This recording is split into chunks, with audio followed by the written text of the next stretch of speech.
서울의 심장부, 강남의 화려함 속에서도 유독 고풍스러운 멋을 자랑하는 카페 베르토는 늘 분주했다. 최고급 원두의 깊은 향이 벨벳 커튼과 묵직한 원목 가구 사이를 떠다녔고, 나지막이 흐르는 클래식 선율은 이곳을 찾는 이들의 지친 영혼을 잠시나마 위로하는 듯했다. 한서연은 이 모든 풍경과 소리 속에서 유령처럼 움직였다. 그녀의 존재감은 옅었고 표정은 언제나 잔잔한 호수 같았다. 손님들은 그녀의 단정한 유니폼과 흠잡을 데 없이 완벽한 서비스에 만족했지만 그 누구도 그녀의 눈동자 깊은 곳에 숨겨진 차가운 강철의 빛을 눈치채지 못했다. 그녀는 그저 이 도시의 수많은 익명 중 하나, 평범한 카페 종업원으로 보일 뿐이었다. 그녀의 움직임에는 군더더기가 없었다. 쟁반을 들고 테이블 사이를 지나는 발걸음은 소리 없이 부드러웠고 수많은 주문을 기억하고 처리하는 두뇌는 마치 잘 짜인 알고리즘처럼 정확했다. 그러나 그 정확성은 평범한 숙련됨과는 거리가 멀었다. 그것은 오랜 시간 극한의 상황 속에서 생존을 위해 갈고 닦은 본능에 가까웠다. 2년 전 국가정보원의 최정계 블랙 요원 닉스로서의 삶을 송두리째 잃어버린 이후 그녀는 자신의 모든 것을 지우고 한서연이라는 텅 빈 껍데기 속에 자신을 가뒀다. 이곳은 그녀에게 도피처이자 진실을 향한 복수를 준비하는 기나긴 기다림의 장소였다. 그날도 여느 때와 같이 평화로운 오후였다. 창가로 쏟아지는 햇살이 먼지를 금빛으로 물들이고 있을 때 카페의 묵직한 문이 열리며 찬 공기와 함께 한 남자가 들어섰다. 권태민. 대한민국 IT 업계를 넘어 세계를 호령하는 거대 기업 넥서스 다이내믹스의 젊은 총수. 그의 등장만으로 카페 안의 공기는 미묘하게 변했다. 사람들의 시선이 그에게 쏠렸고 곧이어 감탄과 질시가 섞인 수군거림이 파문처럼 퍼져나갔다. 그는 이 모든 관심을 마치 당연한 공기처럼 들이마시며 가장 안쪽, 외부의 시선이 잘 닿지 않는 테이블로 향했다. 그의 걸음걸이에는 세상을 자신의 발 아래 둔 자의 오만함이 배어 있었다. 권태민은 자리에 앉자마자 티타늄 합금으로 만들어진 얇고 세련된 노트북을 꺼내 들었다. 시중에서는 볼 수 없는 특별 주문 제작품으로 그가 직접 설계에 참여한 물건이었다. 그의 손가락이 키보드 위를 폭풍처럼 오가기 시작했고 그의 주변으로는 누구도 함부로 침범할 수 없는 날카로운 기운이 형성되었다. 서연은 그의 주문을 받기 위해 다가섰다. 아메리카노.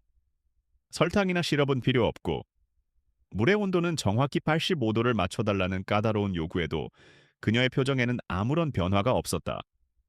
그녀는 그저 묵묵히 고개를 끄덕이고 돌아섰다. 권태민의 얼굴을 마주한 순간 그녀의 심장 깊은 곳에서 무언가 차갑게 식는 것을 느꼈지만 애써 무시했다. 주문한 커피와 간단한 디저트가 담긴 쟁반을 들고 서연은 다시 권태민의 테이블로 향했다. 그녀의 발걸음은 여전히 흐트러짐이 없었다. 하지만 바로 그 순간 옆 테이블에서 일어나던 손님의 가방끈이 그녀의 발목에 걸리면서 모든 것이 한순간에 무너졌다. 균형을 잃은 그녀의 몸이 앞으로 기울었고 쟁반 위에 뜨거운 커피와 크림이 듬뿍 올라간 케이크 조각이 포물선을 그리며 날아갔다. 시간은 찰나였지만 서연에게는 영원처럼 느껴졌다. 그 모든 것은 슬로우 모션처럼 권태민의 노트북을 향해 정확히 쏟아져 내렸다. 직! 하는 날카로운 소음과 함께 노트북 화면이 섬광처럼 번쩍이다가 암흑으로 변했다. 타는 냄새가 진동했고 뜨거운 커피는 키보드 틈새로 스며들어 내부 회로를 완전히 망가뜨렸다. 카페 안의 모든 소음이 거짓말처럼 멎었다. 클래식 음악도, 사람들의 수군거림도 사라졌다. 오직 침묵만이 무겁게 내려앉았다. 넘어진 서연의 무릎에서 진 와리와 통증이 느껴졌지만 그녀의 시선은 연기를 피우는 노트북에서 떨어지지 않았다. 그녀는 자신이 단순한 실수를 저지른 것이 아님을 직감했다. 저 노트북은 단순한 기계가 아니었다. 그것은 판도라의 상자였고 자신은 방금 그 상자를 부셔버린 것이다. 권태민의 얼굴에서 모든 표정이 사라졌다. 처음에는 놀라움, 그 다음에는 불신, 그리고 마지막에는 모든 것을 얼려버릴 듯한 차가운 분노가 그의 눈에 자리 잡았다. 그는 자리에서 천천히 일어섰다. 그의 움직임은 마치 먹잇감을 노리는 맹수처럼 침착하고 위협적이었다. 그는 바닥에 쓰러져 있는 서연을 내려다보지 않았다. 그의 시선은 오직 검게 그을린 자신의 노트북에 고정되어 있었다. 그의 입술이 천천히 열렸고 그곳에서 나온 목소리는 얼음 조각처럼 날카로웠다. 지금 무슨 짓을 한 거지? 그 목소리에는 단순한 질책을 넘어선 살기마저 느껴졌다. 서연은 천천히 몸을 일으켰다. 유니폼은 커피와 크림으로 엉망이 되었지만 그녀의 눈빛은 흔들리지 않았다. 죄송합니다. 제가 부주의했습니다. 그녀의 목소리는 기계처럼 평탄했다. 변명도. 감정의 동요도 없었다. 그 모습이 오히려 권태민의 분노에 기름을 부었다. 그는 코웃음을 치며 서연에게로 시선을 옮겼다. 그의 눈빛은 마치 벌레를 보는 듯한 경멸로 가득 차 있었다. 죄송하다고 넷간년의 사과 한마디로 이게 해결될 문제라고 생각하나 그는 손가락으로 망가진 노트북을 가리켰다. 저게 얼마짜리인지는 알고 있나? 아니. 그 안에 든 정보의 가치는 네가 평생을 벌어도 감당 못해. 바로 그때 카페 문이 거칠게 열리며 검은 정장을 입은 남자 두 명이 뛰어들어왔다. 그들은 주변을 둘러볼 틈도 없이 정확히 권태민의 테이블로 달려왔다. 마치 오랫동안 훈련받은 것처럼. 한 명은 권태민의 앞을 막아서며 주변을 경계했고 다른 한 명은 조심스럽게 노트북의 상태를 살폈다. 이 모든 상황이 단 몇 초 만에 일어났다. 평범한 카페에서 벌어진 사고라고 하기에는 너무나도 이질적이고 과도한 대응이었다. 카페의 매니저가 황급히 달려왔지만 경호원의 위압적인 기세에 눌려 아무 말도 하지 못하고 안절부절 못했다. 서연의 눈이 가늘어졌다. 저들은 단순한 경호원이 아니었다. 움직임, 시선 처리, 대형 유지 방식까지 모든 것이 특수 훈련을 받은 자들의 그것이었다. 권태민이라는 인물의 사회적 지위를 고려하더라도 과잉 대응이었다. 이 반응은 단 하나를 의미했다. 저 노트북은 그의 생명줄이거나 혹은 그의 모든 것을 파괴할 수 있는 아킬레스건이라는 것을. 서연의 머릿속에서 잠들어 있던 분석 회로가 빠르게 작동하기 시작했다. 위기 상황 속에서 그녀의 감각은 오히려 더욱 날카로워지고 있었다. 그녀는 더 이상 평범한 카페 종업원 한서연이 아니었다. 그녀는 지금 거대한 적의 심장부에서 예상치 못한 기회를 발견한 사냥꾼 닉스였다. 권태민은 자신의 경호팀장인 최민준을 돌아보았다. 최민준은 노트북을 살펴본 후 고개를 저으며 나지막이 보고했다. 회장님, 메인보드가 완전히 탔습니다. 전원부 쇼트로 인한 손상으로 보입니다. 데이터 복구는 사실상 불가능에 가깝습니다. 그 말에 권태민의 미간이 꿈틀거렸다. 그는 다시 서연을 노려보았다. 그의 눈에는 이제 단순한 분노를 넘어선 자신의 계획이 틀어졌다는 조바심과 불안이 희미하게 스치고 있었다. 그는 그것을 감추려 했지만 사람의 미세한 표정 변화를 읽는데 도 같은 서연의 눈을 속일 수는 없었다. 내 인생을 전부 팔아도 이 값을 치르진 못하겠지. 권태민이 차갑게 말했다. 그의 목소리는 이제 분노를 넘어 냉혹한 선고처럼 들렸다. 그는 마치 법관이라도 된 것처럼 서연의 운명을 재단하려 했다. 하지만 난 자비로운 사람이니 기회를 주지. 네가 가진 모든 것, 그리고 네 미래까지 전부 나에게 넘겨. 그럼 이 일은 없던 걸로 해주겠다. 그것은 협박이자 한 인간의 존엄성을 완전히 짓밟으려는 잔인한 선언이었다. 주변 사람들은 숨을 죽인 채 이 비현실적인 광경을 지켜보고 있었다. 한낱 종업원의 실수가 한 사람의 인생을 통째로 저당 잡히는 순간이었다. 하지만 서연은 두려워하지 않았다. 오히려 그녀의 마음속에서는 기묘한 평온함이 자리 잡고 있었다. 2년 동안 그녀는 복수의 칼날을 갈며 어둠 속에서 숨죽여왔다. 그녀는 적의 정체를 몰랐고 어디서부터 시작해야 할지 막막했다. 그런데 오늘 적이 스스로 그녀 앞에 모습을 드러냈다. 그것도 자신의 가장 치명적인 약점을 눈앞에 내던지면서 권태민의 과도한 반응과 정보의 가치를 운운하는 협박은 그녀에게 모든 것을 말해주고 있었다. 저 노트북 안에는 그를 파멸시킬 무언가가 들어있다. 그리고 이제 그 열쇠는 역설적으로 모든 것을 파괴한 자신에게 넘어왔다. 서연은 천천히 고개를 들고 권태민의 눈을 똑바로 쳐다보았다. 그녀의 눈빛은 더 이상 순종적인 종업원의 것이 아니었다. 그곳에는 모든 것을 꿰뚫어 보는 듯한 날카로운 지성과 어떤 위협에도 굴하지 않는 강인한 의지가 담겨 있었다. 그녀는 이 부당한 요구 앞에서 무릎 꿇을 생각이 없었다. 오히려 이 상황을 역이용해 자신이 원하는 것을 쟁취할 생각이었다. 그녀의 입가에 누구도 눈치채지 못할 만큼 희미한 미소가 걸렸다. 폭풍은 이제 막 시작되었고 자신은 그 폭풍의 눈 한가운데 서 있었다. 이 싸움의 주도권은 이제부터 자신이 가져올 것이었다. 권태민의 말은 단순한 협박이 아니었다. 그것은 법 위에 군림해온 자의 절대적인 자신감에서 비롯된 선고였다. 그의 제국 안에서 그의 말은 곧 법이었고 감히 거역할 생각조차 할 수 없는 힘을 가지고 있었다. 주위의 모든 사람들은 숨을 죽였고 카페 매니저는 얼굴이 새하얗게 질린 채 어쩔 줄 몰라 했다. 그들의 눈에 비친 한서연은 거대한 파도 앞에 선 작은 조약돌처럼 곧 부서져 사라질 운명처럼 보였다.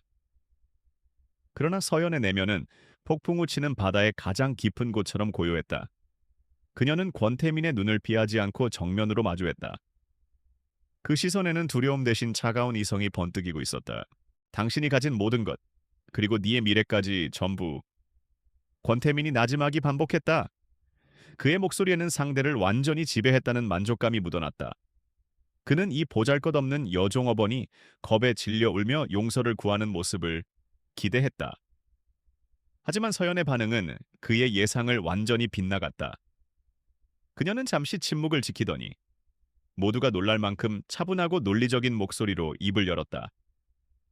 회장님의 제안은 불합리합니다. 그 한마디에 카페 안의 공기가 얼어붙었다. 감히 권태민의 면전에서 그의 말을 불합리하다고 평가한 사람은 지금껏 없었다. 그의 경호팀장인 최민준조차 미간을 찌푸렸다. 서연은 아랑곳하지 않고 말을 이었다. 회장님께서 화가 나신 이유는 이 노트북의 가격 때문이 아닐 겁니다. 방금 그 안에 정보 가치를 언급하셨으니까요. 그렇다면 제가 배상해야 할 것은 이 망가진 기계 덩어리가 아니라 그 안에 담겨있던 무형의 자산, 즉 데이터일 겁니다. 맞습니까?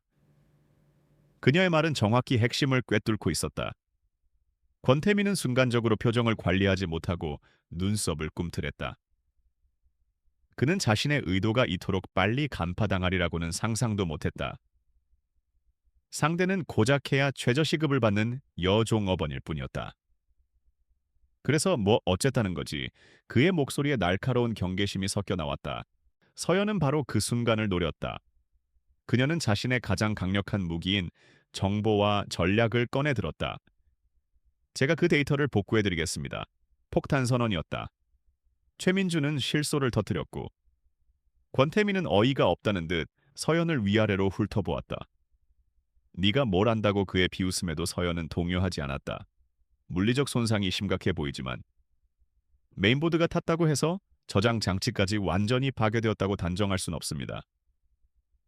특히 이런 커스텀 모델이라면 데이터 보안을 위해 플래시 메모리 칩을 별도로 분리, 강화했을 가능성이 높습니다. 칩만 온전하다면 직접 접근해서 데이터를 추출하는 것이 불가능하지만은 않습니다. 그녀의 입에서 나온 전문 용어들은 카페의 분위기와는 너무나도 이질적이었다. 최민준의 웃음이 멎었다. 그는 보안 전문가로서 그녀가 말한 내용이 단순한 허풍이 아님을 알아차렸다. 저것은 해당 분야에 대한 깊은 지식이 없으면 할 수 없는 말이었다. 그는 서연을 다시 보았다. 흐트러진 유니폼, 평범한 얼굴, 하지만 그 눈빛만은 숙련된 분석가의 그것처럼 날카로웠다. 그는 권태민에게 나지막이 속삭였다. 회장님, 저 여자 뭔가 이상합니다. 그냥 이쯤에서 마무리하고 노트북을 회수하는 것이. 하지만 권태민은 그의 말을 손짓으로 막았다. 그의 눈에는 경계심 대신 새로운 종류의 잔인한 흥미가 떠오르고 있었다.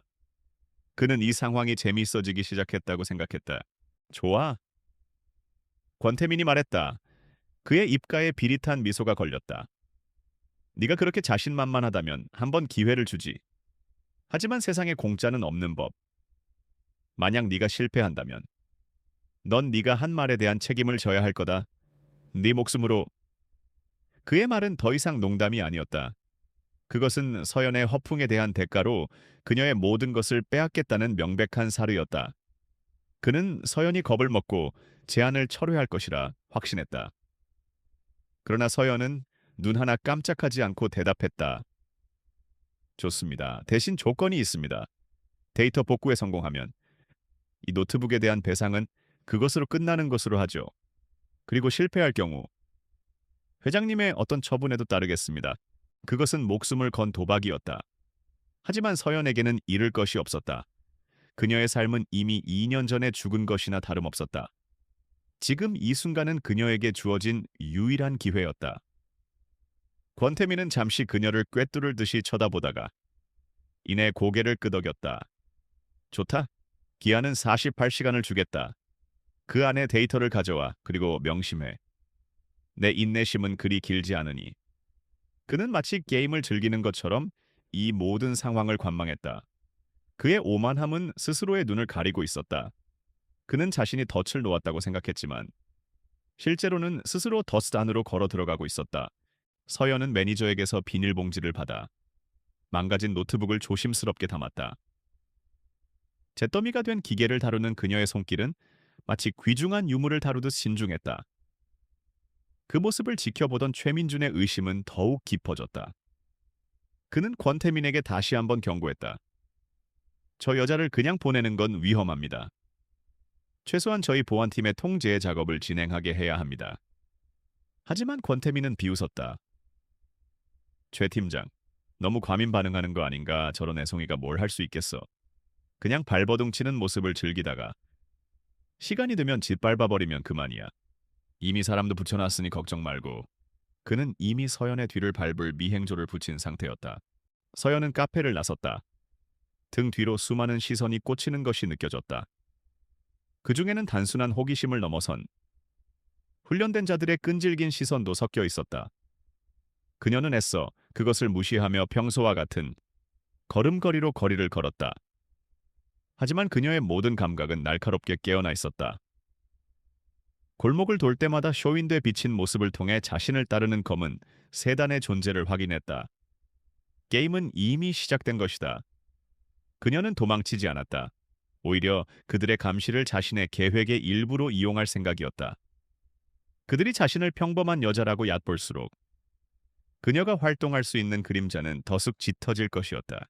그녀가 도착한 곳은 서울의 구시가지에 위치한 낡고 허름한 다세대 주택이었다. 금방이라도 무너질 듯한 외관은 최첨단 기술을 다루는 권태민의 세계와는 극명한 대조를 이루었다.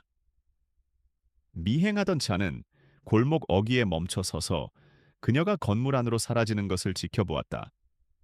그들은 그녀가 이런 누추한 곳에 산다는 사실에 더욱 그녀를 얕보게 되었다. 역시 별것 아닌 여자였군. 차 안에서 감시하던 요원의 보고를 받은 최민주는 잠시 고개를 갸웃했지만 권태민의 확신에 찬 목소리에 이내 의심을 접었다. 하지만 낡은 철문을 열고 집 안으로 들어서는 순간 한서연의 모든 분위기는 완전히 변했다. 바깥의 허름한 모습과는 달리 그녀의 집 내부는 최첨단 장비로 가득 찬 하나의 거대한 분석실이었다. 벽면을 가득 채운 여러 대의 모니터, 서버렉에서 깜빡이는 불빛, 그리고 작업대 위에 정밀하게 놓인 각종 공구들. 이곳은 그녀의 성격이자 요새였고 과거의 닉스가 부활하는 장소였다. 그녀는 더 이상 위축된 카페 종업원이 아니었다. 그녀의 눈빛은 목표를 포착한 암살자처럼 차갑고 냉철하게 빛나고 있었다. 서연은 비닐봉지에서 조심스럽게 노트북을 꺼내 작업대 위에 올려놓았다. 그리고 특수 제작된 정밀 드라이버를 들고 망가진 하판을 분해하기 시작했다. 그녀의 손놀림은 한치의 오차도 없이 빠르고 정확했다. 겉은 완전히 타버렸지만 그녀의 예상대로 내부의 핵심 부품들은 특수 반결 및 충격 흡수 소재로 여러 겹 보호되어 있었다. 권태민이 얼마나 이 안의 정보를 중요하게 생각했는지 알 수 있는 대목이었다. 그녀는 마침내 검게 그을린 메인보드 위에서 작지만 단단하게 박혀있는 SSD 칩을 발견했다. 그녀는 미세한 열풍기를 이용해 조심스럽게 칩을 보드에서 분리해냈다. 그리고 특수 제작된 어댑터에 칩을 연결한 후 자신의 메인 컴퓨터에 꽂았다. 화면에 수많은 경고 메시지와 암호화 프로토콜이 나타났지만 그녀는 당황하지 않았다. 오히려 그녀의 손가락은 키보드 위에서 춤을 추듯 현란하게 움직이기 시작했다. 그녀가 직접 개발한 해독 프로그램이 작동하기 시작했고 모니터 화면에는 의미를 알 수 없는 코드들이 폭포수처럼 쏟아져 내렸다. 그녀의 눈이 가늘어졌다. 어디 한번 보자, 권태민. 네가 그토록 필사적으로 숨기려 했던 게 대체 뭔지. 그녀의 입가에 2년 만에 처음으로 진짜 미소가 떠올랐다. 그것은 복수의 서막을 알리는 차가운 미소였다. 한서연의 작업실은 시간의 흐름이 멈춘 듯 고요했다. 세상과 단절된 그 공간 속에서 그녀는 오직 눈앞의 모니터에만 모든 신경을 집중하고 있었다. 부서진 노트북에서 추출한 데이터 칩은 권태민의 제국을 지키는 가장 견고한 성문과도 같았다. 수십 겹으로 이루어진 암호화 알고리즘은 서로 얽히고 설켜 거대한 미궁을 형성하고 있었다. 평범한 해커라면 첫 번째 관문 앞에서 좌절하고 말았을 것이다. 그러나 서연은 달랐다. 그녀에게 이 복잡한 암호 체계는 풀어야 할 숙제라기보다는 상대의 두뇌 속을 탐험하는 흥미로운 과정에 가까웠다. 그녀는 코드의 흐름 속에서 그것을 설계한 자의 사고방식, 습관, 그리고 숨겨진 약점까지 읽어내고 있었다. 밤이 깊어지고 도시의 불빛이 하나둘 쓰러져 갈 때 마침내 첫 번째 성문이 열렸다. 탕 하는 소리가 들리는 듯한 착각과 함께 화면을 가득 메웠던 방어벽이 스르르 무너져 내렸다. 하지만 그 안에서 그녀를 기다리고 있던 것은 잘 정리된 파일들이 아니었다. 그것은 마치 폭격을 맞은 도시의 폐허와도 같았다. 데이터는 의도적으로 파편화되어 있었고 중요한 파일들은 의미 없는 데이터 더미 속에 교묘하게 숨겨져 있었다. 함정 카드처럼 곳곳에 심어진 데이터 파괴 트랩은 침입자의 작은 실수조차 용납하지 않겠다는 설계자의 악의를 보여주고 있었다. 권태민은 단순한 사업가가 아니었다. 그는 디지털 세계의 전쟁을 이해하는 자였다. 서연은 조급해하지 않았다. 그녀는 능숙한 고고학자처럼 데이터의 파편들을 하나씩 맞춰 나가기 시작했다. 무의미해 보이는 코드 조각들 사이에서 일정한 패턴을 찾아내고 그것을 기반으로 흩어진 데이터들을 재구성했다. 수많은 밤을 새워 익혔던 국정원 시절의 특수분석 기법들이 비로소 제 주인을 만난 듯 빛을 발했다. 그리고 몇 시간이 더 흘렀을까? 그녀는 마침내 의미 있는 단서 하나를 발견했다. 여러 개의 암호화된 파일명에서 공통으로 발견되는 문자열. 자이메라. 그녀는 직감했다. 이것이 바로 권태민이 그토록 지키려 했던 비밀의 이름이라는 것을. 프로젝트 키메라. 서연은 그 단어를 나지막이 읊조렸다. 신화 속에서 여러 동물을 합쳐 만든 괴물의 이름. 그것은 이 프로젝트의 성격이 결코 단순하지 않음을 암시하고 있었다. 그녀는 키메라와 관련된 파일들의 접근을 시도했지만 이전과는 차원이 다른 방어벽에 가로막혔다. 그것은 민간 기업의 보안 수준을 아득히 뛰어넘는 국가급 정보기관에서나 사용하는 최상위 레벨의 암호 체계였다.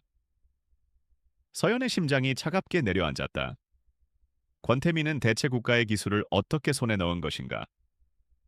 이것은 단순한 기업 비리를 넘어 국가 안보를 뒤흔들 수 있는 거대한 스캔들의 서막이었다. 한편 넥서스 다이내믹스의 심장부 스카이 이글 타워의 펜트하우스에서 권태민은 불쾌한 기분으로 아침을 맞이하고 있었다. 48시간의 유예를 주었지만 고작 하루가 지났을 뿐인데도 그는 초조함을 느끼고 있었다. 최민준에게서 올라오는 보고는 한결같았다. 대상은 자택에서 두문불출, 특이사항 없음. 평범한 사람이라면 데이터를 복구하기 위해 외부 전문가를 찾아다니거나 최소한 누군가에게 연락이라도 취하는 것이 정상이었다. 하지만 한서연이라는 여자는 마치 증발이라도 한 것처럼 아무런 움직임도 보이지 않았다. 그 침묵이 권태민의 신경을 날카롭게 긁고 있었다. 정말 아무것도 없나? 집 안에 전파 방해 장치라도 설치한 거 아닌가? 아니면 우리가 모르는 비밀 통로라도 있는 건가? 권태민이 신경질적으로 물었다. 그의 불안은 합리적인 의심이라기보다는 모든 것을 통제해야 직성이 풀리는 그의 성격에서 비롯된 편집증에 가까웠다. 최민주는 곤란한 표정으로 대답했다. 주변의 모든 통신 기록을 감청하고 있고 열 감지 스캐너로 내부 인원의 움직임도 확인하고 있습니다. 현재까지는 대상 한 명 외에 다른 생명체의 반응은 없습니다. 저희가 파악한 출입구는 정문 하나뿐입니다. 그는 보고를 이어갔다. 한서연이라는 인물의 신원 조회를 다시 해봤습니다. 출생, 학력, 이전 직장 기록까지 너무나도 깨끗합니다. 흠잡을 곳 없이 평범해서 오히려 부자연스러울 정도입니다. 최민준의 보고는 권태민의 불안을 잠재우기보다 오히려 증폭시켰다. 너무 완벽하게 조작된 신원. 그것은 보통 스파이나 특수 요원들에게서 나타나는 특징이었다. 하지만 그는 애써 그 가능성을 무시했다. 고작 카페 여종업원 따위가 그럴 리 없다고. 자신의 판단이 틀릴 리 없다고 스스로를 세뇌했다. 쓸데없는 생각하지 마. 그 여자가 어떤 년이든 상관없어. 그냥 시간이 다 되기를 기다리고 있을 뿐이겠지. 포기하고 내 앞에 와서 무릎 꿇을 시간을 벌고 있는 거야. 그의 목소리에는 자신감이 넘쳤지만 그의 눈빛은 미세하게 흔들리고 있었다. 그는 자신의 소나기에서 벗어나는 아주 작은 변수조차 견디지 못했다. 같은 시각, 서연은 새로운 국면에 접어들어 있었다. 키메라의 암호를 풀기 위해서는 기존의 방식으로는 한계가 있었다. 이 암호는 외부의 특정 서버와 실시간으로 키값을 교환하는 방식으로 작동하고 있었다. 즉, 내부에서만 아무리 노력해도 열 수 없는 자물쇠였다. 그녀는 외부의 도움이 필요했다. 아주 오랫동안 사용하지 않았던 존재 자체가 1급 기밀인 비상 연락망을 가동해야 할 때가 온 것이다. 그녀는 작업실 가장 깊숙한 곳에 숨겨져 있던 위성 통신 장비를 꺼냈다. 국정원에서도 극소수만이 하는 세상의 어떤 감청 기술로도 추적할 수 없는 유령 네트워크였다. 그녀는 복잡한 인증 절차를 거쳐 네트워크에 접속했다. 그리고 단 한 사람에게 메시지를 보냈다. 태양은 여전히 동쪽에서 뜨는가? 그것은 과거 그녀의 파트너이자 최고의 해커였던 헬리오스와 정해둔 암호였다. 2년 전 그 사건 이후 그는 모든 것을 버리고 잠적했다. 그가 살아있는지조차 확신할 수 없었다. 서연은 초조하게 화면을 응시했다. 몇 분이 지났을까? 포기하려던 순간 화면에 짧은 답신이 도착했다. 그림자가 길어지는 것을 보니 곧 밤이 오겠군. 헬리오스였다. 그는 살아있었다. 서연은 짧게 안도의 한숨을 내쉬고 곧바로 이 키메라의 암호 구조에 대한 분석 데이터를 전송했다. 권태민은 자신의 사무실에서 보안 시스템이 보내오는 실시간 보고를 보고 있었다. 넥서스 다이내믹스의 네트워크는 그가 직접 설계한 인공지능 보안 시스템 케르베로스가 24시간 감시하고 있었다. 그런데 바로 그 순간 케르베로스 시스템에 아주 미세한 이상 신호가 감지되었다. 외부에서 들어온 신호가 아니었다. 내부 데이터베이스의 특정 영역에서 마치 유령처럼 아주 작은 데이터 패킷 하나가 생성되었다가 사라졌다. 너무나도 미미한 흔적이라 시스템은 그것을 단순한 오류로 보고하고 넘어갔다. 하지만 그 보고를 본 권태민의 등에는 식은땀이 흘렀다. 그 데이터 패킷이 접근하려 했던 영역은 바로 프로젝트 키메라의 외곽 방어 시스템과 연결된 곳이었기 때문이다. 그는 본능적인 위협을 느꼈다. 자신이 쳐놓은 거대한 거미줄의 사냥감이 걸린 것이 아니라 오히려 거미줄의 주인이 누군가에게 감시당하고 있다는 섬뜩한 느낌. 그는 즉시 최민준에게 연락했다. 지금 당장 그 여자 집으로 들어가. 핑계는 아무거나 대 가스 점검이든 수도 검침이든 무슨 수를 써서라도 집안 상황을 직접 확인해봐. 지금 당장 그의 목소리는 다급함과 분노로 떨리고 있었다. 그의 오만함에 가려져 있던 불안감이 마침내 폭발한 것이다. 그는 더 이상 이 게임을 즐길 여유가 없었다. 그는 한서연이라는 변수를 자신의 통제해 두어야만 했다. 최민준의 팀이 서연의 낡은 다세대 주택으로 출동했을 때 서연은 이미 모든 흔적을 지운 후였다. 헬리오스에게 데이터를 보낸 위성 통신 장비는 다시 벽 속의 비밀 공간으로 사라졌고 작업실은 평범한 자취방의 모습으로 돌아와 있었다. 그녀는 권태민이 곧 움직일 것이라 예상하고 있었다. 그의 편집증적인 성격이라면 이 정도의 침묵을 견디지 못할 것이 뻔했다. 딩동, 초인종 소리가 울렸을 때 그녀는 방금 샤워를 마친 듯 편안한 옷차림으로 태연하게 문을 열었다. 문 앞에는 가스 검침원 복장을 한 최민준의 부하 직원이 서 있었다. 가스 안전 점검 나왔습니다. 남자가 어색하게 말했다. 서연은 순진한 얼굴로 고개를 끄덕이며 그를 안으로 들였다. 남자는 집 안을 샅샅이 훑어보았지만 그가 발견한 것이라고는 낡은 가구와 몇 권의 책, 그리고 작은 부엌뿐이었다. 첨단 장비의 흔적은 어디에도 없었다. 그가 형식적인 점검을 마치고 돌아가려 할 때 서연이 무심하게 물었다. 저? 혹시 노트북 수리 잘하는 곳 아세요? 어제 실수로 고장냈는데 어디서 고쳐야 할지 막막해서요. 그녀의 목소리에는 정말로 걱정하는 듯한 기색이 역력했다. 그 순진한 연기에 남자는 그녀에 대한 모든 의심을 완전히 거두었다. 그가 돌아가서 보고하자 최민준과 권태민은 자신들이 과민 반응했다는 결론을 내릴 수밖에 없었다. 서연은 그들의 의심을 역이용해 자신을 완벽하게 위장하는 데 성공한 것이다. 그리고 그들이 안심한 바로 그 순간 그녀의 모니터에는 헬리오스가 보내온 키메라의 성문을 열 수 있는 첫 번째 열쇠가 도착해 있었다. 헬리오스가 보내온 열쇠는 단순한 암호 해독 코드가 아니었다. 그것은 권태민의 보안 시스템 케르베로스가 가진 아주 미세한 논리적 허점을 파고드는 일종의 바이러스였다. 시스템 스스로가 자신을 무해한 데이터 조각으로 인식하게 만들어 모든 방어벽을 속이고 심장부까지 침투하는 방식이었다. 이 코드를 실행하는 것은 마치 시한폭탄을 해체하는 것과 같았다. 단 한 번의 실수로도 모든 데이터가 영원히 소실될 수 있는 위험한 작업이었다. 서연은 숨을 죽인 채 코드 한 줄 한 줄을 신중하게 입력했다. 그녀의 이마에 식은땀이 맺혔지만 손가락은 한치의 떨림도 없이 키보드 위를 움직였다. 몇 시간 같은 몇 분이 흘렀을까? 화면을 가득 메웠던 붉은색 경고창이 마침내 푸른색 접근 허용 메시지로 바뀌었다. 거대한 강철 금고가 마침내 육중한 소리를 내며 열리는 듯한 순간이었다. 그녀의 눈앞에 프로젝트 키메라의 내부 파일 구조가 모습을 드러냈다.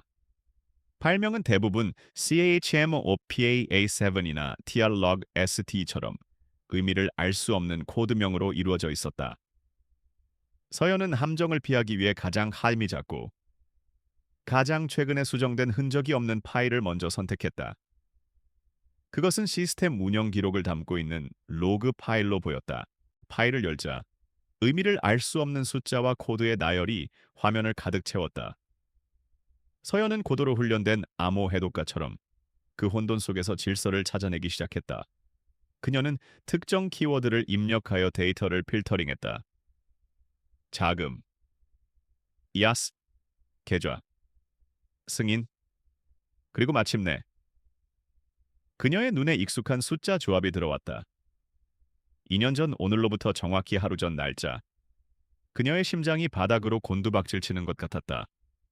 그날은 그녀의 인생이 송두리째 무너져 내린 결코 잊을 수 없는 그날이었다.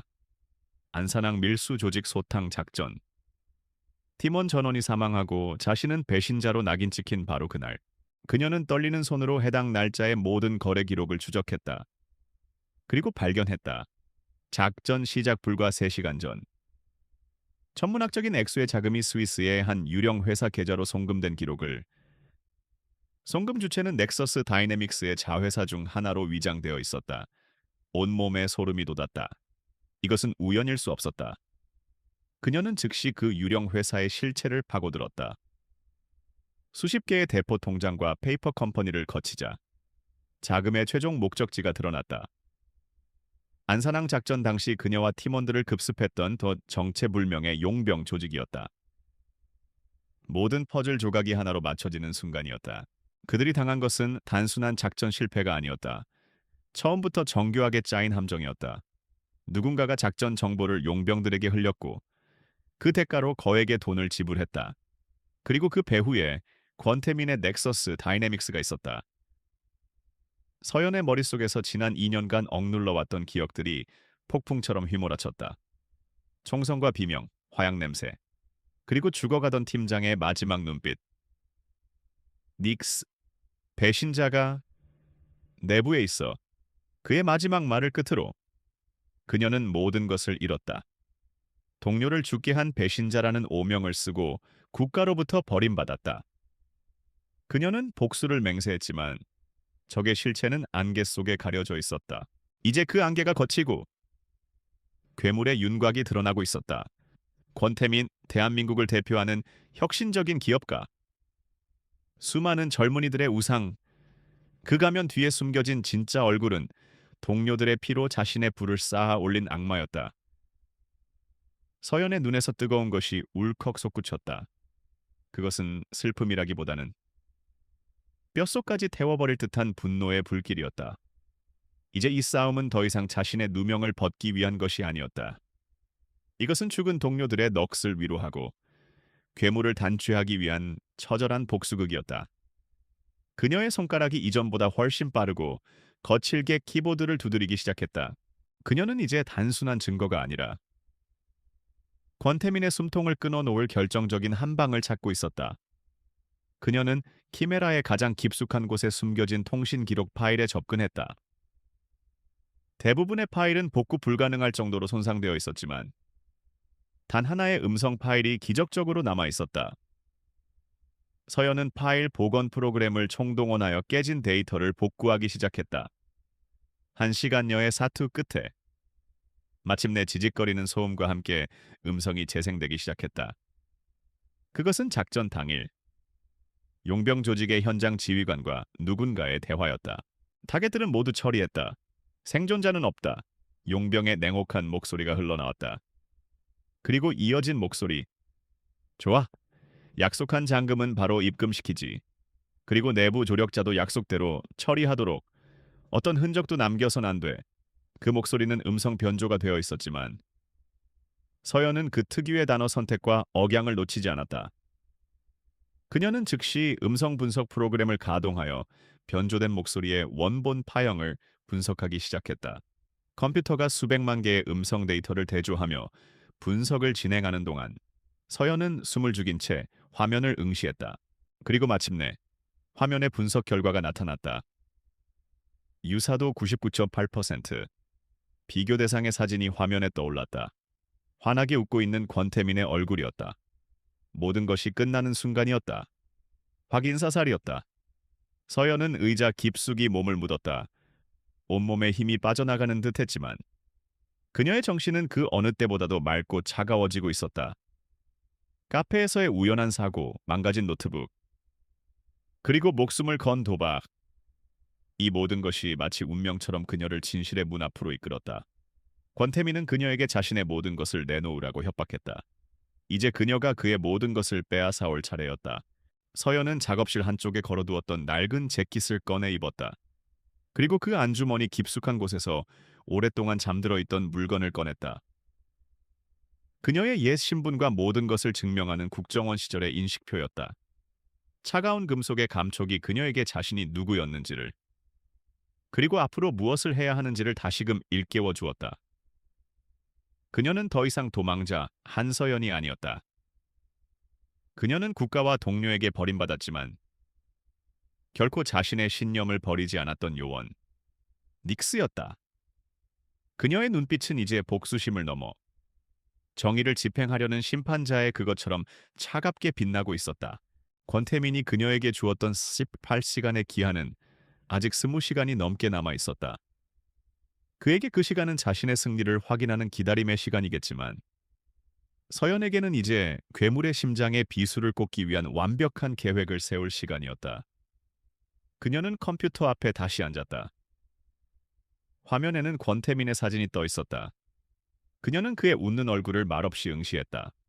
그리고 나지막이, 하지만 얼음보다 차가운 목소리로 속삭였다. 권태민, 네가 시작한 게임, 이제 내가 끝내주지. 그녀의 선전포고는 텅 빈 작업실 안에서 조용히 울려 퍼졌다. 잊혀졌던 기억이 복수의 칼날이 되어 이제 거대한 제국의 심장을 겨누고 있었다. 권태민에게 약속된 48시간의 마지막 날이 밝았다. 그의 인내심은 이미 바닥을 드러내고 있었다. 한서연이라는 여자는 그의 예상과 너무나도 달랐다. 그녀는 울며 애원하지도 겁에 질려 도망치지도 않았다. 오히려 깊은 심해처럼 고요했다. 그 고요함이 권태민의 심기를 불편하게 만들었다. 모든 것이 자신의 통제 아래에 있어야 직성이 풀리는 그에게 예측 불가능한 변수는 곧 제거해야 할 위협이었다. 그는 더 이상 이 지루한 게임을 이어갈 생각이 없었다. 이제는 사냥감을 직접 몰아붙일 시간이었다. 그는 최민준을 호출해 새로운 명령을 내렸다. 더 이상 기다리지 마. 그 여자가 가진 모든 것을 하나씩 빼앗아 직장, 집, 돈, 비참하게 만들어서 제 발로 내 앞에 기어오게 만들어. 그의 명령은 즉각적으로 실행되었다.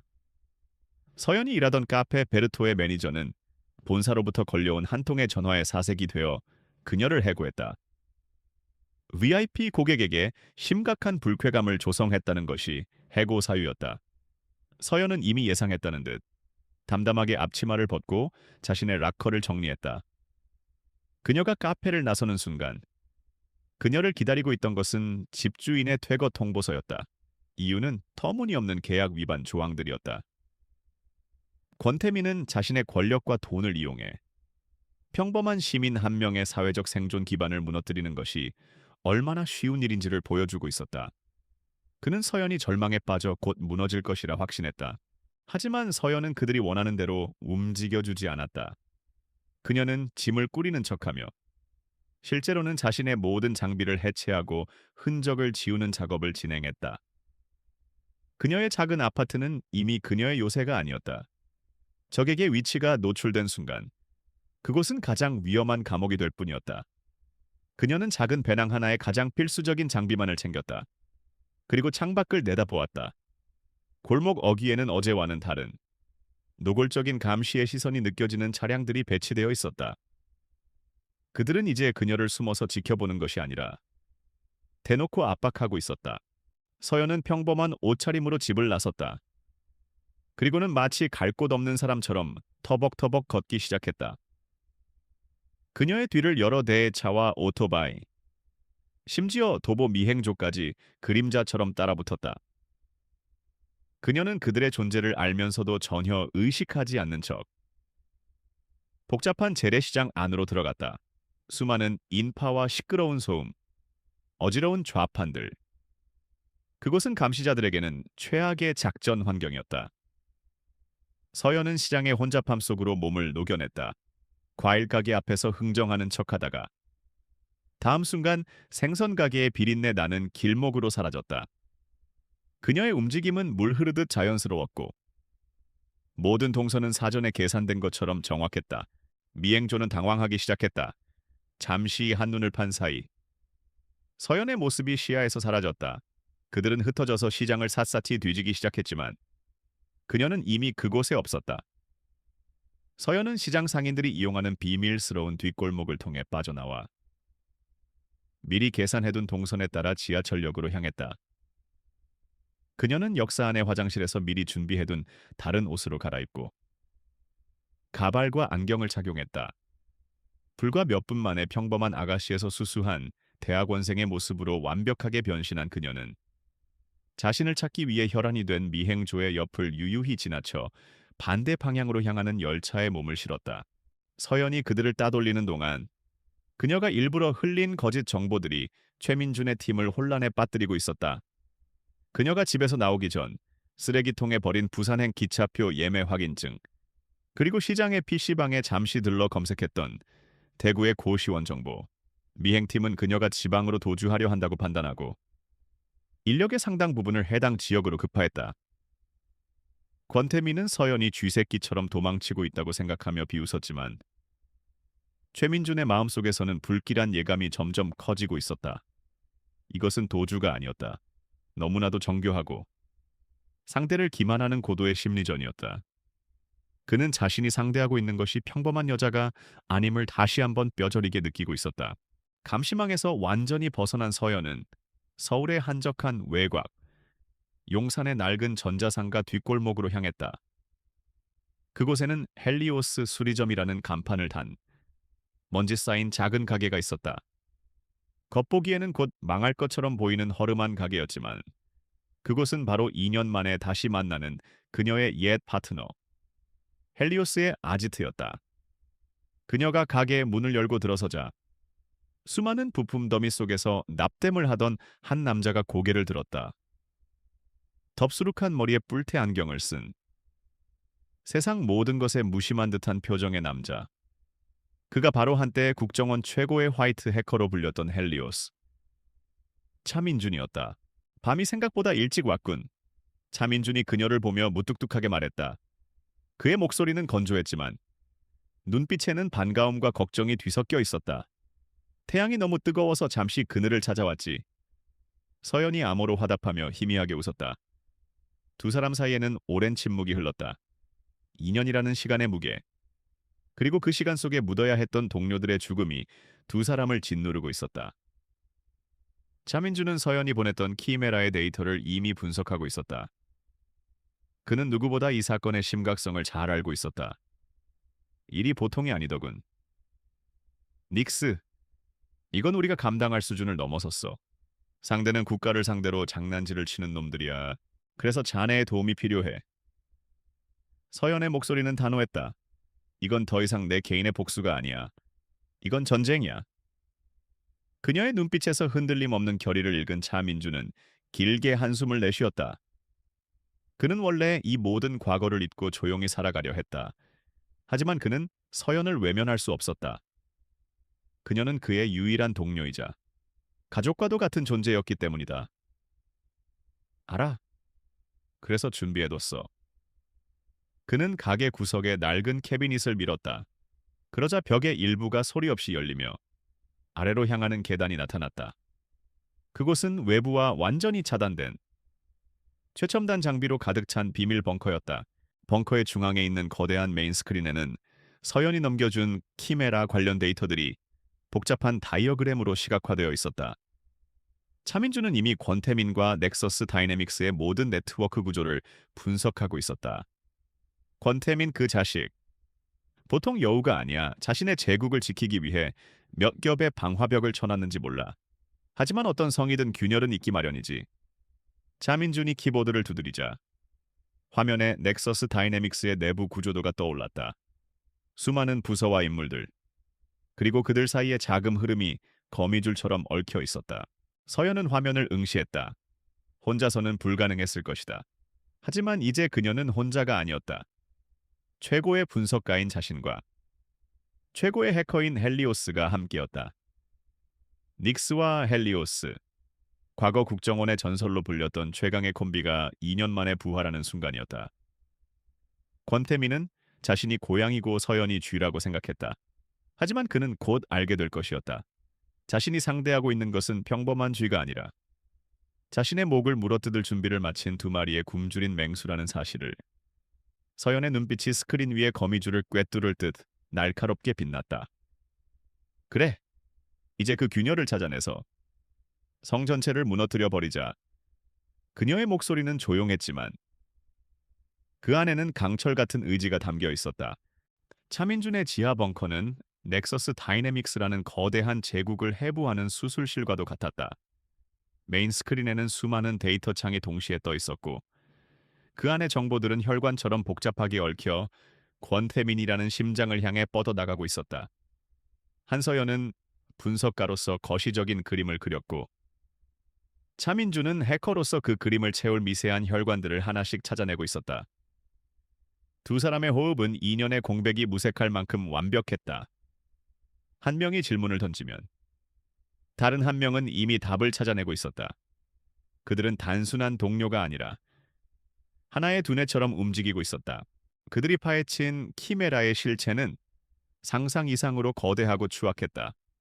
그것은 단순한 불법 사찰 프로그램을 넘어 금융시장을 조작하고 경쟁 기업의 기밀을 훔치며 심지어 정치인들의 약점을 잡아 국정을 농단하는 괴물이었다.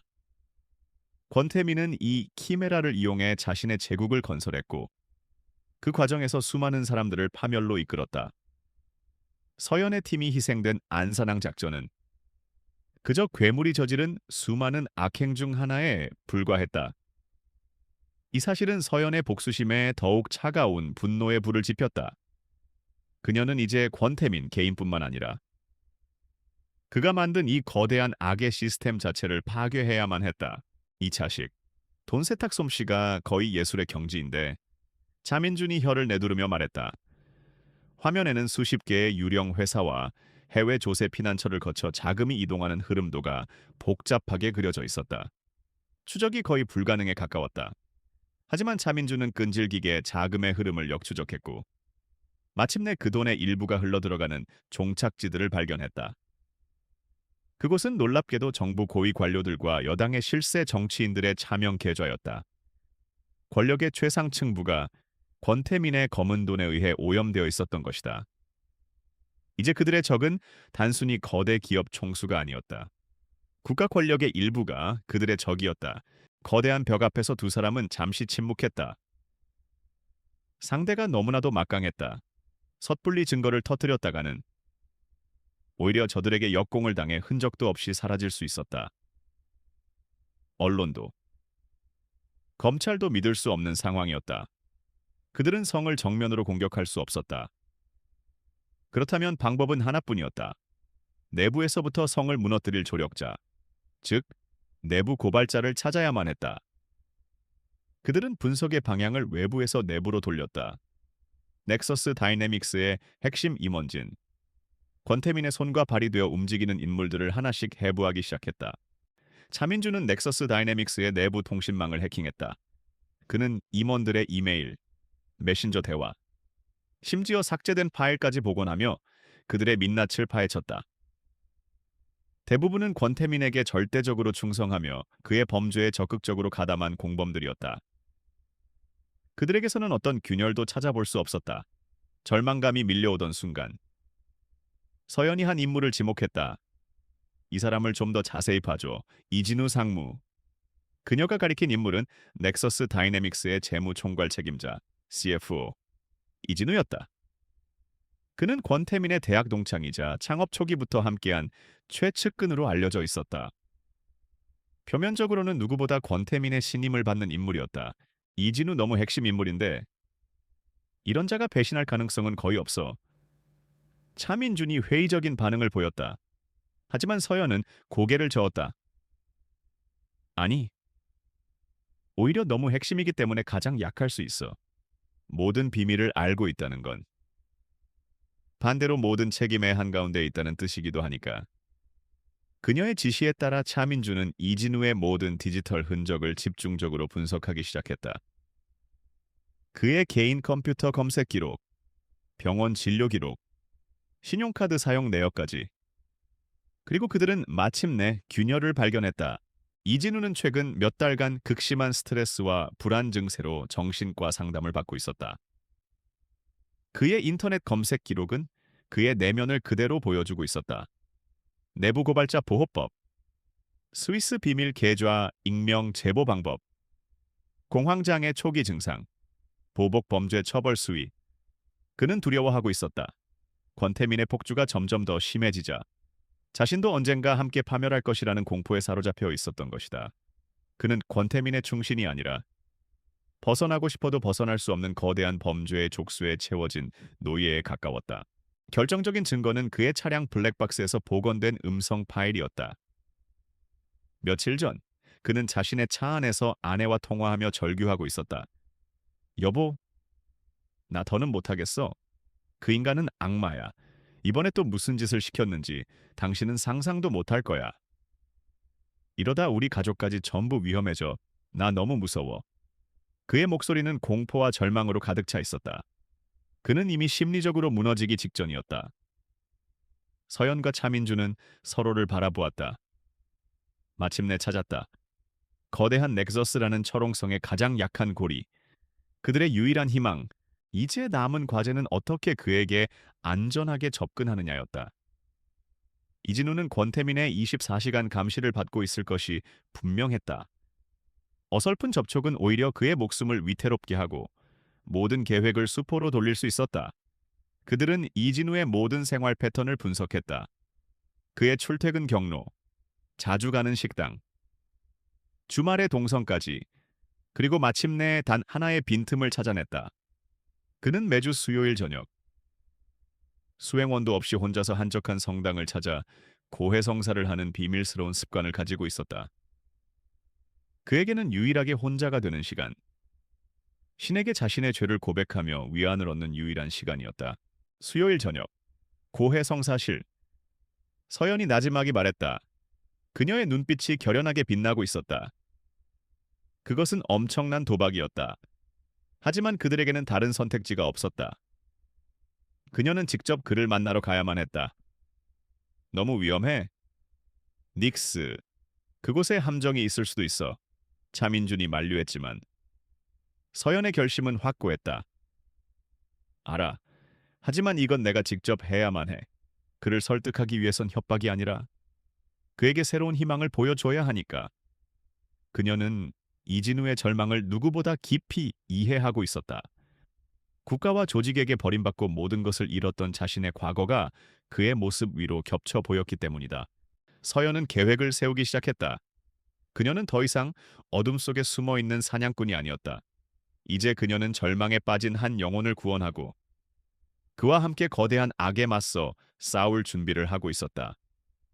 그녀의 손에는 권태민의 범죄 증거뿐만 아니라 이진우를 설득할 수 있는 또 다른 무기, 바로 공감과 진심이 들려 있었다. 다음 주 수요일, 그 낡은 성당의 고해성사실에서 두 개의 절망적인 운명이 만나 거대한 역사의 물줄기를 바꾸게 될 것이었다. 수요일 저녁, 서울 구도심에 위치한 낡은 성당은 해질녘의 붉은 빛에 잠겨 있었다. 스테인드 글라스를 통과한 빛이 성당 내부를 신비로운 색으로 물들였고 공기 중에는 오래된 나무와 촛농 냄새가 성스럽게 떠다녔다. 한서연은 검은 미사보를 쓴 평범한 신자처럼 가장 구석진 자리에서 조용히 기도를 올리고 있었다. 하지만 그녀의 감각은 성당 안의 모든 움직임과 소리를 놓치지 않고 훑고 있었다. 귀 속에 꽂힌 초소형 무선 이어피스에서는 차민준의 나지막한 목소리가 들려왔다. 주변은 깨끗해. 감시 차량은 없어. 하지만 방심하지 마. 서연은 짧게 고개를 끄덕이는 것으로 대답했다. 약속된 시간이 되자 성당의 묵직한 문이 열리며 한 남자가 들어섰다. 이진우 상무였다. 세상 모든 짐을 짊어진 듯한 그의 어깨는 축 처져 있었고 얼굴에는 깊은 피로와 불안의 그늘이 드리워져 있었다. 그는 주위를 살피는 것조차 두려워하는 사람처럼 고개를 숙인 채 서둘러 고하의 성사실로 향했다. 그에게 이곳은 세상에서 유일하게 자신의 죄를 털어놓고 잠시나마 평안을 얻을 수 있는 성격이었다. 그는 익숙하게 칸막이 안으로 들어가 무릎을 꿇고 반대편의 신부를 향해 입을 열 준비를 했다. 성부와 성자와 그의 목소리가 떨려 나왔다. 하지만 그의 기도는 곧 반대편에서 들려온 차가운 목소리에 의해 중단되었다. 저는 당신의 죄를 사하러 온 사람이 아닙니다. 이진우 상무님, 그 목소리는 신부의 것이 아니었다. 낯선 여자의 목소리였다. 이진우의 온몸이 그 자리에 얼어붙었다. 심장이 철렁 내려앉는다는 것이 어떤 느낌인지 그는 처음으로 경험했다. 그의 머릿속은 순식간에 혼란에 빠졌다. 함정이다. 권태민 회장이 나의 충성심을 시험하기 위해 파놓은 함정이다. 그는 거의 반사적으로 자리에서 일어나 도망치려 했다. 지금 일어나서 이 문을 여는 순간 당신의 삶은 끝납니다. 여자의 목소리는 위협적이지 않았지만 그 안에 담긴 확신은 이진우의 발을 그 자리에 묶어두기에 충분했다. 저는 권태민 회장이 보낸 사람이 아닙니다. 만약 그랬다면 지금쯤 당신은 한강 어딘가에서 차가운 시신으로 발견되었겠죠. 여자는 그의 생각을 정확히 꿰뚫고 있었다. 이진우는 떨리는 목소리로 물었다. 누구냐? 당신 원하는 게 뭐야? 그는 칸막이 너머의 여자를 보려고 했지만 어두운 실내와 촘촘한 가림막 때문에 아무것도 보이지 않았다. 저는 당신에게 선택지를 주러 온 사람입니다. 계속 권태민의 노예로 살다가 비참한 최후를 맞이할 것인지 아니면 용기를 내어 당신과 당신의 가족을 구할 것인지. 서연이 나지막이 말했다. 그녀는 이진우를 압박하는 대신 그의 가장 깊은 공포를 건드렸다. 그리고 결정적인 한마디를 던졌다. 베이퍼 컴퍼니 블루 스카이 홀딩스. 작년 10월 17일. 500만 달러. 기억나십니까? 그 말을 듣는 순간 이진우의 얼굴이 새하얗게 질렸다. 그것은 권태민의 지시로 그가 직접 처리했던 불법 비자금 거래 내역이었다. 자신과 권태민 외에는 그 누구도 알아서는 안 되는 비밀이었다. 이진우는 완전히 무너져 내렸다. 그는 더 이상 저항할 힘도 의지도 남아있지 않았다. 대체 어떻게? 그걸 그는 말을 잇지 못하고 거친 숨만 몰아쉬었다. 서연은 그의 반응을 확인하고 이제 그를 구원할 돔가주를 내려주었다. 이진우 상무님, 저는 당신을 비난하러 온 게 아닙니다. 당신이 어떤 압박 속에서 그런 일을 저질렀는지 알고 있습니다. 당신의 정신과 상담 기록, 아내와의 통화 내용까지도요. 당신은 그와 같은 악마가 아닙니다. 그저 벗어날 수 없었을 뿐이죠. 그녀의 목소리에는 기묘한 공감대가 섞여 있었다. 그것은 같은 절망을 겪어본 사람만이 가질 수 있는 진심이었다. 서연은 칸막이 아래의 작은 틈으로 손톱만한 크기의 USB 메모리 칩 하나를 밀어 넣었다. 그 안에는 권태민의 모든 범죄 증거가 담겨 있습니다. 프로젝트 키메라의 실체, 그리고 안산항 사건의 진실까지도요. 이것만 있으면 그를 평생 감옥에 쳐넣을 수 있습니다.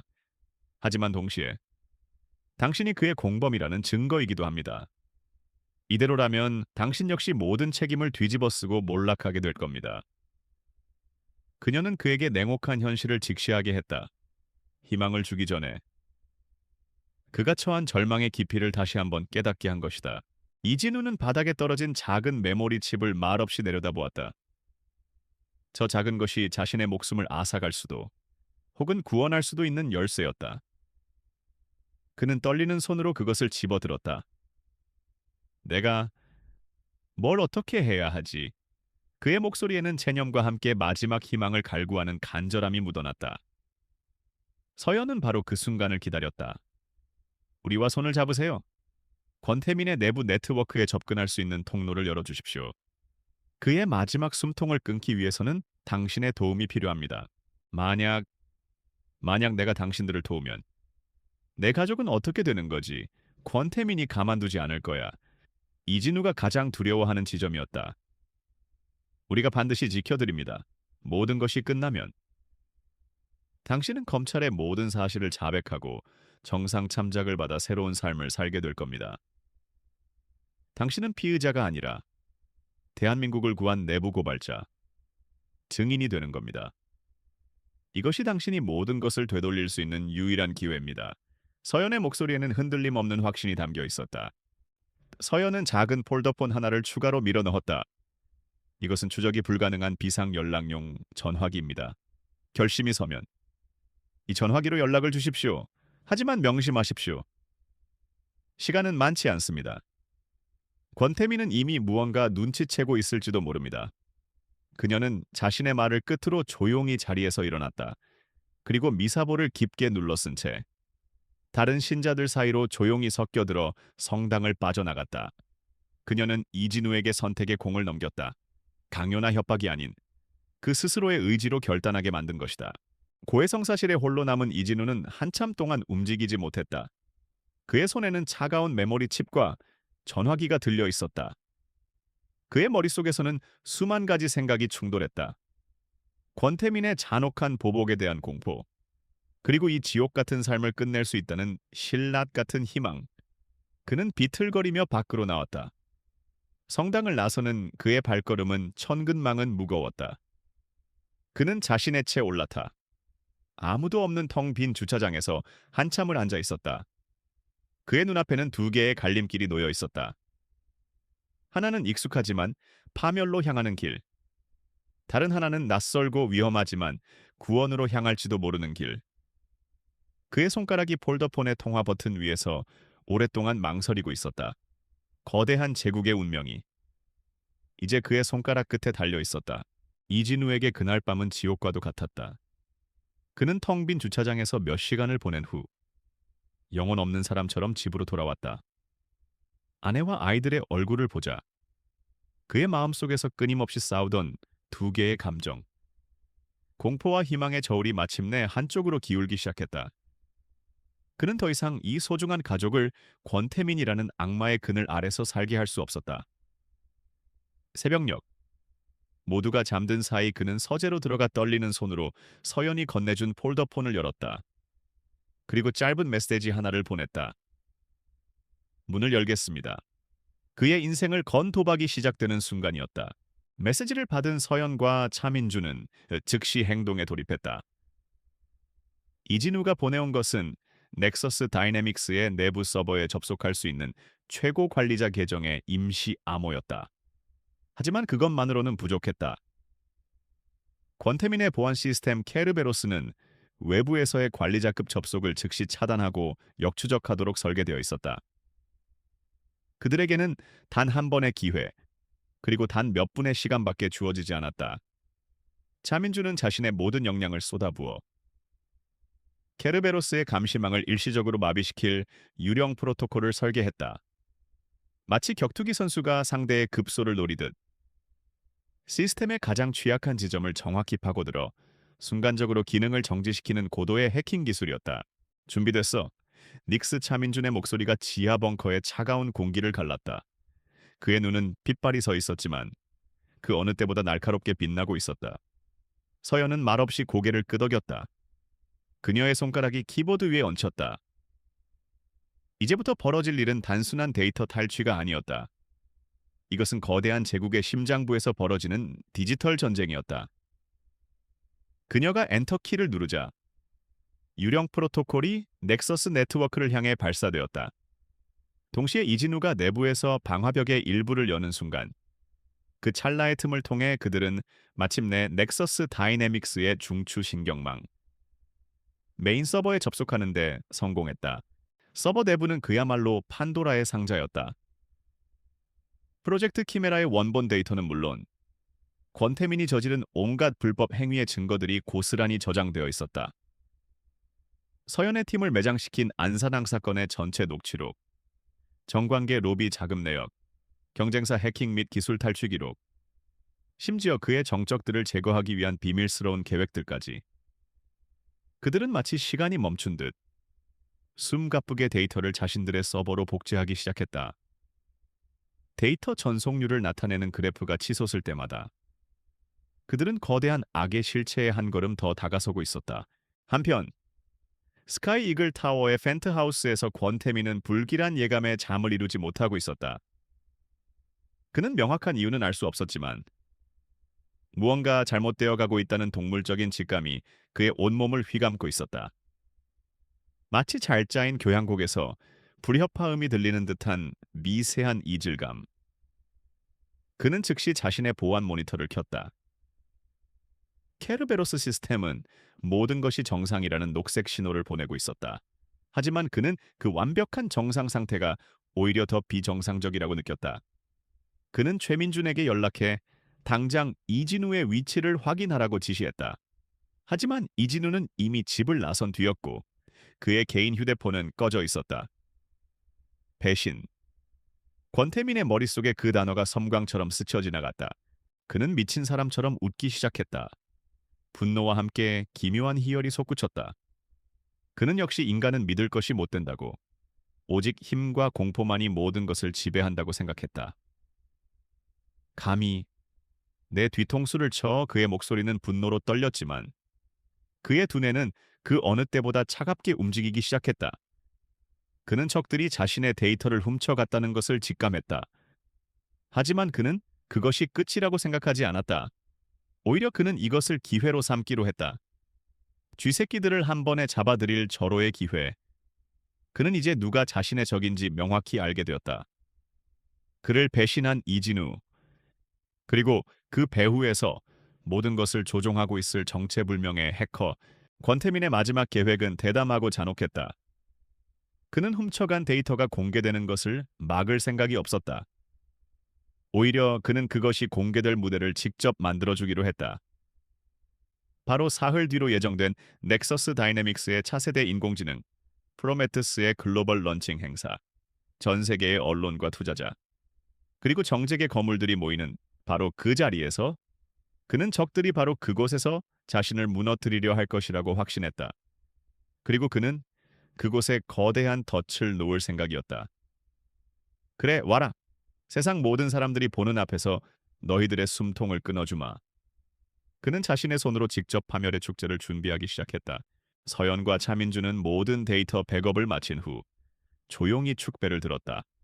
모든 것이 끝난 것처럼 보였다. 그들의 손에는 권태민을 사회적으로 매장시킬 수 있는 완벽한 증거가 들려 있었다.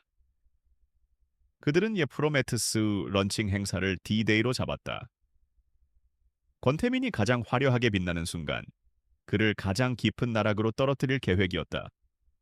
차민주는 행사장 전체의 네트워크를 장악하고 권태민의 발표 도중 스크린을 통해 모든 증거를 폭로할 준비를 했다. 서연은 만일의 사태에 대비해 현장에 직접 잠입하여 상황을 통제하기로 했다. 모든 계획은 완벽해 보였다. 하지만 서연의 마음 한구석에서는 작은 불안감이 가시지 않았다. 권태민이라는 남자는 이대로 쉽게 무너질 인물이 아니었다. 너무 순조로웠다. 마치 상대가 일부러 길을 터주는 듯한 느낌. 그녀는 차민준에게 말했다. 권태민은 우리가 생각하는 것보다 한 수 앞을 보고 있을지도 몰라. 그는 패배를 인정할 바에야. 판 전체를 엎어버릴 인간이야. 그녀는 런칭 행사가 열릴 스카이 이글 타워의 설계도를 분석하기 시작했다. 혹시 모를 비상탈출로나 그들이 알지 못하는 비밀 공간이 있을지도 모른다는 생각에서였다. 런칭 행사 전날 밤, 지하 벙커의 공기는 폭풍 전야처럼 고요했다. 서연은 스크린에 떠있는 권태민의 사진을 응시했다. 그의 오만한 미소는 마치 모든 것을 알고 있다는 듯. 그녀를 조롱하는 것처럼 보였다. 2년 전, 안산항의 어두운 부둣가에서 동료들을 잃었던 그날 밤이 떠올랐다. 그때도 모든 것이 완벽한 계획처럼 보였다. 하지만 보이지 않는 적의 함정에 빠져 모든 것을 잃었다. 그녀는 다시는 같은 실수를 반복하지 않을 것이라고 맹세했다.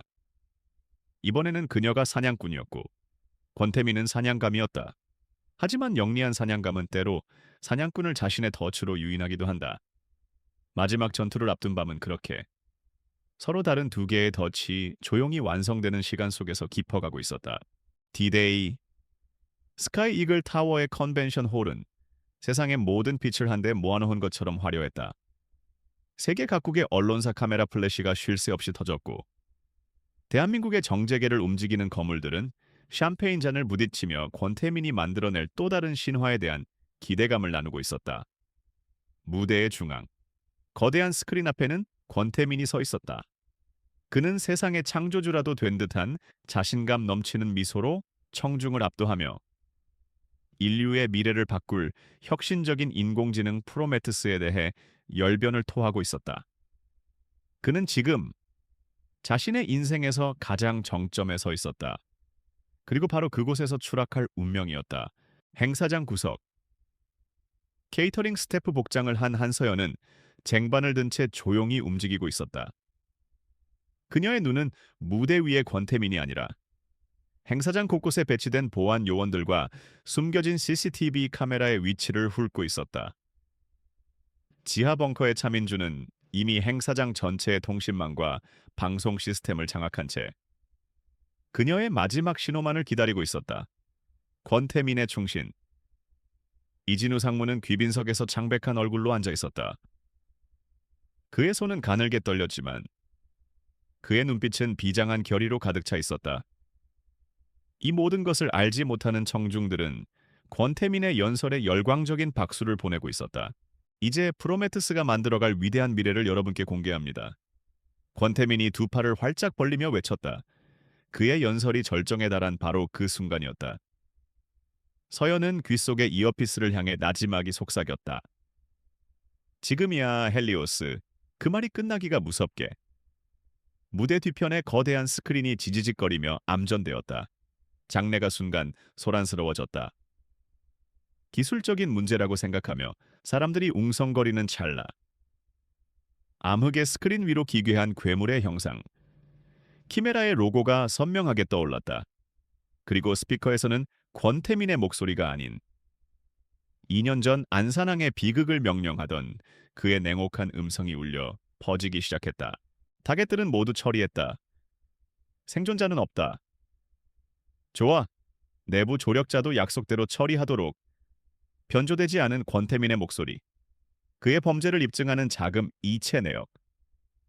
정관계 로비 리스트.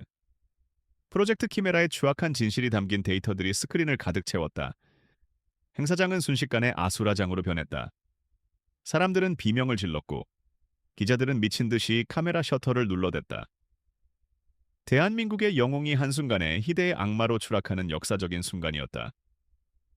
하지만 권태민은 당황하지 않았다. 오히려 그의 입계는 기다렸다는 듯 잔인한 미소가 걸렸다. 드디어 모습을 드러냈구나, 쥐새끼들. 바로 그 순간 행사장 전체의 모든 통신이 두절되었다. 육중한 강철 셔터가 내려와 모든 출입구를 막아버렸고 스카이 이글 타워는 외부와 완벽하게 차단된 거대한 감옥으로 변했다. 권태민의 덫이 발동된 것이다.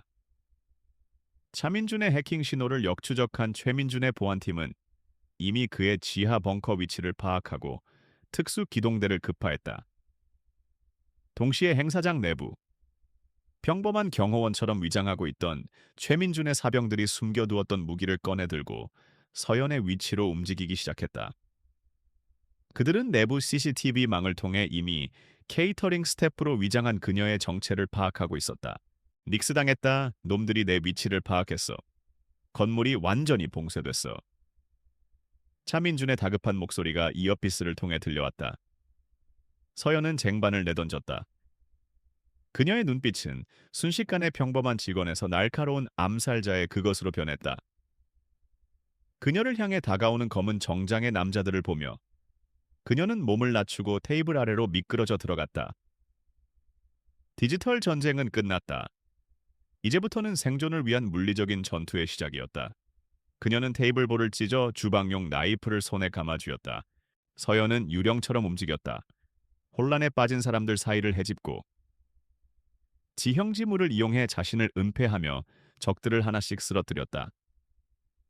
그녀의 움직임은 국정원 최정계 요원의 전투 기술 그 자체였다. 그녀는 힘으로 맞서는 대신 상대의 허점을 파고들어 급소를 공격했다. 뜨거운 커피를 얼굴에 뿌려 시야를 가리고 날카로운 포크로 손목을 공격해 무기를 떨어뜨리게 했다. 행사장은 거대한 전장으로 변했고 그녀는 그 속에서 가장 효율적인 살상 기계처럼 움직였다. 한편 차민준의 벙커에서는 굳게 닫힌 강철문 밖에서 육중한 파쇄음이 들려오고 있었다. 그는 필사적으로 모든 데이터를 파괴하고 시스템을 포맷하기 시작했다. 그가 잡히더라도 서연과의 연결고리나 그들의 계획에 대한 어떤 흔적도 남겨서는 안 되었다. 닉스. 먼저 간다. 꼭 살아남아. 그의 마지막 통신을 끝으로 벙커의 문이 거칠게 부서져 나갔다. 서연은 이를 악물었다. 슬퍼할 시간도, 분노할 시간도 없었다. 그녀는 살아남아서 이 모든 것을 끝내야만 했다. 그녀의 앞을 마지막으로 가로막은 것은 최민준이었다. 그는 다른 요원들과는 차원이 다른 숙련된 전문가의 기운을 뿜어내고 있었다. 여기까지다. 그의 나지막한 목소리와 함께 두 사람의 격렬한 격투가 시작되었다. 막상막하의 싸움, 힘에서는 최민준이 앞섰지만 기술과 속도에서는 서연이 우위였다. 두 사람의 몸이 격렬하게 부딪히고 비상계단 전체가 그들의 싸움터가 되었다. 그때였다. 모든 것이 권태민의 계획대로 흘러가고 있다고 생각하며 무대 위에서 이 광경을 흡족하게 지켜보던 그의 얼굴이 일순간 경악으로 물들었다. 그의 손에 들린 비상통신 단말기로 보고가 들어왔다. 회장님, 큰일 났습니다. 전 세계에 배포된 저희 넥서스 OS 업데이트 파일에 바이러스가 섞여 있었습니다. 지금 이 순간. 전 세계 수억 대의 넥서스 제품들이 해킹당해 회장님의 범죄 증거를 강제로 스트리밍하고 있습니다. 서연의 진짜 계획이었다. 그녀는 권태민이 건물을 봉쇄하고 내부 네트워크를 장악할 것을 예상했다. 그래서 그녀는 애초에 외부 해킹이 아니라 내부 시스템을 이용한 자가 파괴를 계획했던 것이다. 봉쇄된 내부망은 오히려 바이러스가 외부에 간섭 없이 안전하게 퍼져나가도록 돕는 인큐베이터 역할을 해준 셈이었다. 권태민이 상황을 파악하고 절망에 빠진 바로 그 순간 서연은 최민준의 빈틈을 놓치지 않았다. 그녀는 그의 관절을 꺾어 중심을 무너뜨리고 그의 손에 들려있던 진압봉을 빼앗아 목에 겨누었다. 끝났어. 서연이 거친 숨을 몰아쉬며 말했다. 무대 위 스크린에는 여전히 권태민의 범죄 영상이 상영되고 있었고 그 아래에는 만견자실한 표정으로 굳어버린 권태민의 모습이 보였다. 그의 화려했던 제국은 바로 그 자신의 무대 위에서 전 세계가 지켜보는 가운데 처참하게 무너져 내리고 있었다. 권태민의 제국이 무너지는 데는 오랜 시간이 걸리지 않았다. 전 세계로 퍼져나간 프로메테우스 업데이트는 역사상 가장 거대한 규모의 내부 고발이 되었다. 스카이 이글 타워의 봉쇄는 외부에서 출동한 경찰 특공대에 의해 허무하게 뚫렸고 자신의 무대 위에서 만견자실에 있던 황제는 전 세계 언론의 카메라 앞에서 수갑을 차는 초라한 신세가 되었다. 그의 왕국은 하룻밤 사이에 잿더미로 변했다. 넥서스 다이내믹스의 주가는 폭락했고 그와 결탁했던 모든 정관계 인사들은 줄줄이 소환되어 법의 심판을 받았다. 대한민국을 뒤흔든 넥서스 게이트의 서막이었다. 아수라장이 된 행사장 속에서 한서연은 연기처럼 사라졌다. 그녀는 승리의 기쁨을 만끽할 여유도 자신의 정체를 드러낼 생각도 없었다. 그녀의 전쟁은 권태민이 체포된 순간 끝났지만 그녀의 임무는 아직 끝나지 않았기 때문이다. 그녀는 이 모든 진실이 올바르게 기록되고 희생된 동료들의 명예가 회복되는 것을 지켜봐야만 했다. 그녀는 다시 어둠 속으로 몸을 숨겼다. 하지만 더 이상 도망자가 아니었다. 그녀는 이제 모든 것을 끝내기 위한 마지막 정리에 들어간 심판자였다. 이진우 상무는 다음 날 아침 스스로 검찰에 출두했다. 그는 서연에게 받은 모든 원본 데이터와 함께 자신이 아는 모든 것을 낱낱이 자백했다. 그의 용기 있는 고백은 넥서스 게이트의 실체를 파헤치는 결정적인 열쇠가 되었다. 그는 법의 심판을 피할 수는 없었지만 적극적인 협조와 진심 어린 반성을 통해 정상 참작을 받아 최소한의 형량을 선고받았다. 무엇보다 그는 자신의 가족을 지켜냈고 평생 자신을 짓누르던 죄책감의 굴레에서 벗어날 수 있었다. 그는 모든 것을 잃었지만 역설적으로 가장 소중한 것, 바로 인간으로서의 존엄성을 되찾았다. 차민준, 헬리오스는 흔적도 없이 사라졌다. 최민준의 특수 기동대가 그의 벙커를 덮쳤을 때 그들을 기다리고 있던 것은 모든 데이터가 완벽하게 파괴된 텅 빈 공간뿐이었다. 그는 유령처럼 나타나 세상을 뒤흔들고 다시 유령처럼 사라졌다. 며칠 후 서연은 암호화된 채널을 통해 짧은 메시지 하나를 받았다. 태양이 지는군. 이제 긴 휴식을 취해야겠어. 몸 조심해. 닉스. 그것이 그녀가 받은 그의 마지막 연락이었다. 그는 다시 세상의 그림자 속으로 돌아가 자신만의 방식으로 정의를 지켜볼 것이었다. 모든 것이 잠잠해진 후 서연은 마지막 임무를 수행했다. 그녀는 국정원의 옛 동료 중 유일하게 신뢰할 수 있는 인물에게 익명으로 하나의 파일을 전송했다.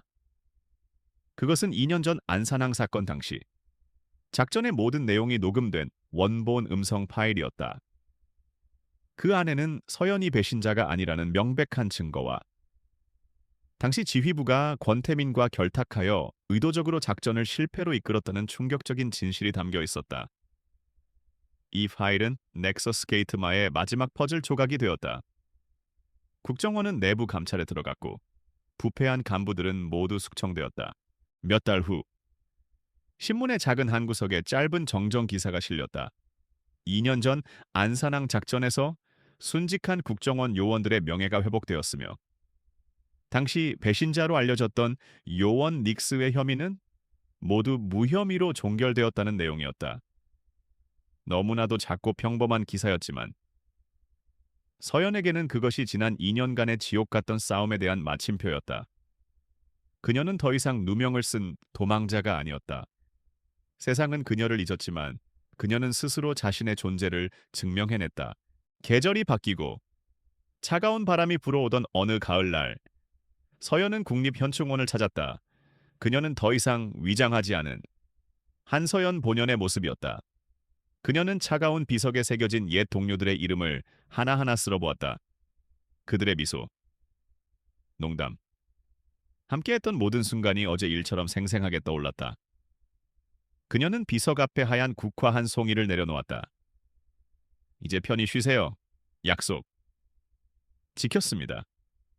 그녀의 나지막한 목소리가 텅 빈 공간에 조용히 울려 퍼졌다. 그녀의 눈가에 이슬이 맺혔지만 그것은 더 이상 슬픔이나 분노의 눈물이 아니었다. 모든 것을 끝낸 자의 안도감이었다. 그로부터 며칠 후 그녀의 낡은 우편함으로 등기우편 하나가 도착했다. 발신인은 새롭게 재편된 넥서스 다이내믹스의 법무팀이었다. 봉투 안에는 천문학적인 액수가 찍힌 수표 한 장과 짧은 편지가 들어있었다. 첸 권태민 회장의 불법 행위로 인해 피해를 입으신 모든 분들께 진심으로 사죄드리며 이에 대한 최소한의 보상금을 지급합니다. 그것은 권태민이 그녀에게 요구했던 노트북 값과는 비교도 할 수 없는 거액이었다. 어쩌면 그가 말했던 그녀가 평생을 벌어도 갚지 못할 정보의 가치에 대한 역설적인 보상일지도 몰랐다. 서연은 그 수표를 들고 한 카페로 향했다. 그곳은 과거의 카페 베르토와 비슷한 햇살이 잘 드는 조용한 곳이었다.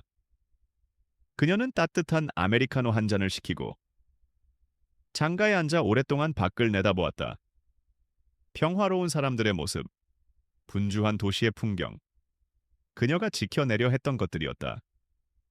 그녀는 펜을 꺼내 수표의 뒷면에 조용히 서명했다. 그리고 그 아래에 몇 글자를 덧붙였다.